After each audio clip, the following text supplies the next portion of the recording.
नमस्कार दोस्तों। आज बहुत दिन बाद आप सभी के बीच आया हूँ।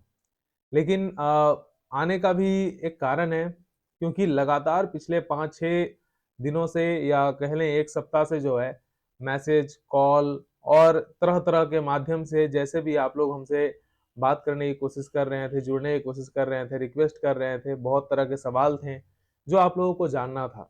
देखिए, वीडियो बनाना मेरा मतलब वो नहीं है, पेशा नहीं है। पेशे से हम एक शिक्षक हैं, लेकिन ये मेरा हॉबी है कि मुझसे रहा नहीं जाता। अगर कोई भी मुझसे कोई सवाल करता है और उसका जवाब मुझे पता होता है, तो मेरा एक हेल्पिंग नेचर है, वो हमेशा से रहा है और मुझे ऐसा लगता है कि ये हेल्पिंग नेचर जो है ये शायद मेरे अंत समय तक भी मेरे साथ रहेगा, शुरुआत से ही।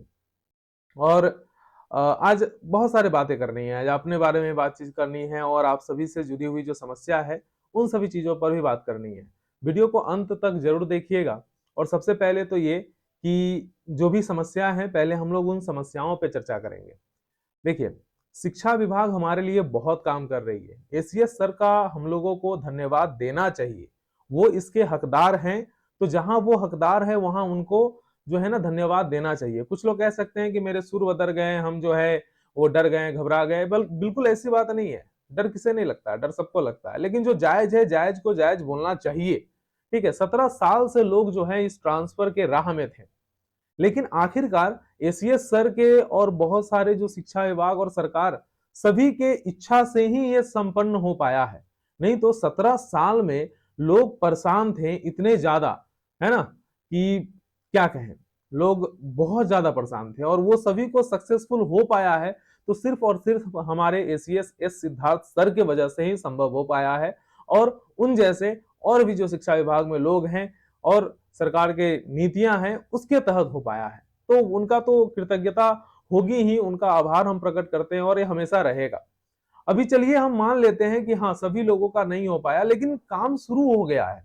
ट्रांसफर की प्रक्रिया शुरू हो गई है। 1,90,000 लोगों ने फॉर्म भरा है ना। लगभग हर 3 में से एक व्यक्ति ने फॉर्म अप्लाई किया है ट्रांसफर के लिए। ट्रांसफर का राह देख रहे हैं वो लोग। तो हर 3 में से एक व्यक्ति चाहता है कि वो ट्रांसफर ले।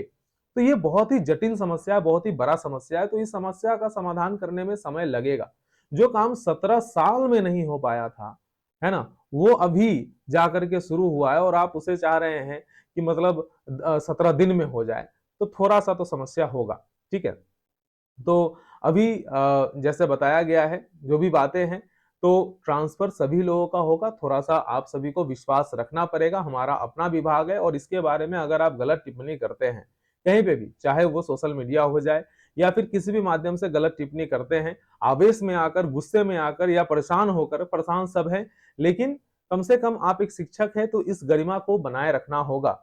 हम लोग नहीं रखेंगे तो फिर हमारे आने वाले पीढ़ी कैसे रखेंगे? हमारे बाकी जो हमें जो फॉलो करते हैं, जो हमारे बच्चे हैं, वो कैसे मतलब अपने समस्या को रखेंगे? अगर आप अपना लहज़ा भूल जाएँगे, आप तरीका से नहीं आएँगे, आप एक शिक्षक होने का जो एक कर्तव्य है, वो नहीं निभा पाएँगे, तो फिर आपसे आपके बच्चे क्या सीखेंगे? ठीक है? तो इसीलिए कहीं पे भी गलत कमेंट, चाहे नीचे मेरे कमेंट वीडियो के नीचे हो या फिर किसी के भी वीडियो के नीचे हो या किसी के भी पोस्ट के नीचे हो, कमेंट नहीं करेंगे। शिकायत के लिए आप हो सकता है, हाँ, इतने लोग हैं, इतना बड़ा परिवार है, तो शिकायत हो सकती है, सुझाव हो सकती है, तो उसके लिए हेल्पलाइन नंबर दिया गया है।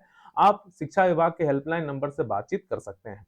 जो मुझसे बन सकेगा, जो मेरा पर्सनल, जो हमारा जो परिवार है, आप सभी हमारे परिवार के सदस्य हैं, जो मुझसे बातचीत करना चाहते हैं, तो कोई बात नहीं है इसमें। आप मुझसे बातचीत कर सकते हैं। मेरे थ्रू जो भी मदद हो सकता है वो हम करने की कोशिश करेंगे हमेशा से। ठीक है? अब आ जाती है बात, सबसे पहले हम लोग करते हैं शपथ पत्र को लेकर के। शपथ पत्र को लेकर के भी कुछ ऐसे तथाकथित लोग जो है, उन लोगों ने ये अफवाह फैला दिया कि आपको जो है ना फर्स्ट क्लास मजिस्ट्रेट से ही शपथ पत्र जो है वो भरवाना होगा। तो ये बिल्कुल गलत है। ठीक है? ऐसा बिल्कुल भी नहीं करना है। आपको फर्स्ट क्लास मजिस्ट्रेट से, किसी भी व्यक्ति से, कहीं पे भी आपने देखा है क्या ऐसा लिखा हुआ है? आपके नोटिफिकेशन में जो ट्रांसफर लिस्ट आया है, उसमें कहीं पे भी लिखा हुआ है? कहीं पे भी नहीं लिखा हुआ है। अगर आप ई शिक्षा कोश पोर्टल खोलते हैं, उसके बाद आप जो ट्रांसफर वाला सेगमेंट में जाते हैं और सबसे नीचे जाने के बाद जब आपको चॉइस पोस्टिंग वाले ऑप्शन पे जाते हैं, तो वहां पे ही सैंपल एफिडेविट करके एक साइड में बना हुआ है। बस उसी एफिडेविट को डाउनलोड करना है वहां पे अपना नाम लिखना है, अपने विद्यालय का नाम लिखना है, अपने जहां पे अभी आप पदस्थापित है उसका नाम लिखना है। हाँ, अगर ज्यादा आपको शौक है तो आप सेल्फ अटेस्टेड लिख करके अपना साइन कर सकते हैं और सेम चीज को 200 केबी से नीचे अपलोड कर देना है। इतना ही काम है।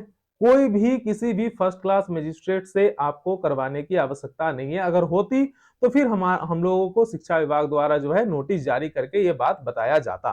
ठीक है, आज भी एसीएस सर ने बोला है कि शिक्षक ईमानदार हैं, शिक्षक अधिकांश शिक्षक ईमानदार होते हैं और वो गलत शपथ पत्र अपलोड नहीं करेंगे। तो जो लोग भी गलती से अगर फॉर्म भर दिए हैं, जैसे आपको दूरी के आधार पर होना चाहिए था लेकिन आपने पति पत्नी के आधार पर कर दिया, आपने दिव्यांगता के आधार पे या फिर कुछ भी कर दिया, आपने अगर गलती से कर दिया है तो आप शपथ पत्र अपलोड मत कीजिए और जब सेकंड टाइम आपको ऑप्शन मिलेगा तब आप जाइएगा, वहां पे बोलिएगा कि सर मेरे दूरी के आधार पे था, मुझे दूरी के आधार पे मौका दे दीजिए। ठीक है, खुद से कहिएगा। और आप लोगों का ग्रेवियांस वाला जो है ना, वहां पे भी इस शिक्षा पोर्टल पर एक ऑप्शन है, वहां से भी आप अपनी बातों को रख सकते हैं और रख करके सारी समस्या का समाधान किया जा सकता है। ठीक है, तो चलिए हम लोग स्क्रीन की तरफ बढ़ते हैं और देखते हैं कि आखिर वो शपथ पत्र क्या है, नहीं है। सभी चीजों को हम लोग एक बार बारीकी से देख लेते हैं। सबसे पहले तो ये आप सिंपल जब डाउनलोड कीजिएगा तो ये आ जाएगा शपथ पत्र। यहाँ आपको शिक्षक का नाम, विद्यालय का नाम, जिला का नाम, यही सब डालना है। ठीक है, उसके बाद आ जाते हैं फिर एफिडेविट 2 पे। ठीक है, ये अपना रहेगा। यहाँ पे सेम वही चीज लिखना है, शिक्षक का नाम, विद्यालय का नाम, जिला का नाम। और अगर ज्यादा आपको मन है तो आप यहाँ पे सेल्फ अटेस्टेड करके अपना साइन कर दीजिएगा, काफी है। इसी को स्कैन करके फिर क्या करना है, आपको किसी भी साइबर कैफे से अपलोड करवा लीजिएगा।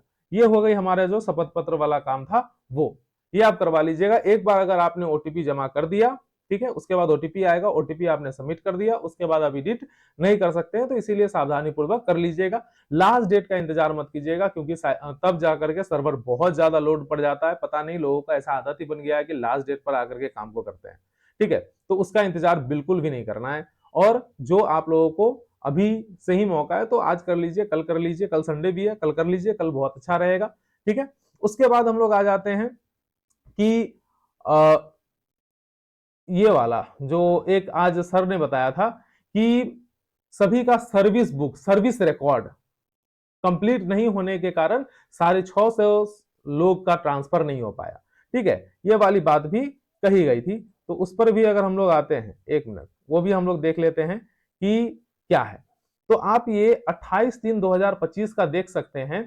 ठीक है, साहिला मैम के द्वारा जो है वो ये लेटर जारी किया गया था। ई शिक्षा कोष पोर्टल पर शिक्षकों का प्रोफाइल, विशेषकर आधार नंबर, कक्षा एवं विषय को अद्यतन करने के संबंध में। ठीक है, ये क्यों करना है भाई, तो ई शिक्षा कोष पोर्टल पर कुछ शिक्षकों का प्रोफाइल है ना, विशेषकर आधार नंबर, कक्षा एवं विषय अद्यतन नहीं है। आप अवगत है कि बड़ी संख्या में शिक्षकों द्वारा स्थानांतरण हेतु ऑनलाइन आवेदन दिया गया है। ठीक है, अब क्या है, ये सब अपडेट न होने के कारण जो है लोगों को समस्या का सामना करना पड़ रहा है, तो ये चीज है।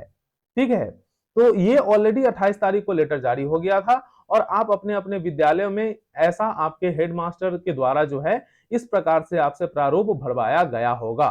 ठीक है, ये वाला प्रारूप भरवाया गया होगा। अगर नहीं गया है तो आप अपने हेडमास्टर से बात करें और उनसे यह प्रारूप भरवा करके अपने बीआरसी में जमा करवा दीजिए, ये आपका काम हो जाएगा। बस इतना सा ही बात था और ज्यादा विशेष कोई बात है नहीं कि हमको सर्विस बुक खुलवाना होगा या मतलब मेरा जो है वो दिखा रहा है कि pending at teacher level, BO not verified, DPO not verified. तो ये सब अभी नहीं देखना है। बहुत लोगों का ट्रांसफर हुआ है जो टीआरई 1 से थे, टीआरई 2 से थे, उसमें से अधिकांश लोगों का बीओ वेरीफाइड नहीं है। ठीक है, आपका सब्जेक्ट, आपका आधार नंबर, आपका कक्षा वो क्लियर मेंशन होना चाहिए। अगर वो सही है, वो आप अपने टीचर आईडी पर खोल करके देख सकते हैं कि वो सही है या नहीं है। ठीक है, तो वहां से आपका सारा डाउट क्लियर हो जाएगा। ठीक है, आज के लिए हम लोग इतना ही रहने देते हैं। अब और भी आप लोगों को कोई समस्या है, मुझे पता है समस्या बहुत सारी है, लेकिन सारी समस्या पर जो है शिक्षा विभाग की नजर है और वे लोग बहुत जल्द सारी समस्याओं का समाधान कर देंगे। विशेषकर महिलाओं का समस्या का समाधान तो मतलब समझिए कि आप 13 से 15 तारीख के बीच में, इसी महीने के 13 से 15 तारीख के बीच में सारी महिलाओं का समस्या का समाधान हो जाएगा, जो भी अंतर जिला वाले हैं। बाकी इस चीज पर जो है हम लोग कल के वीडियो में बातचीत करेंगे। तब तक के लिए जुड़े रहें, कमेंट करें आपकी जो भी समस्या है। हम लोग कल फिर मिलते हैं। जय हिंद, जय बिहार।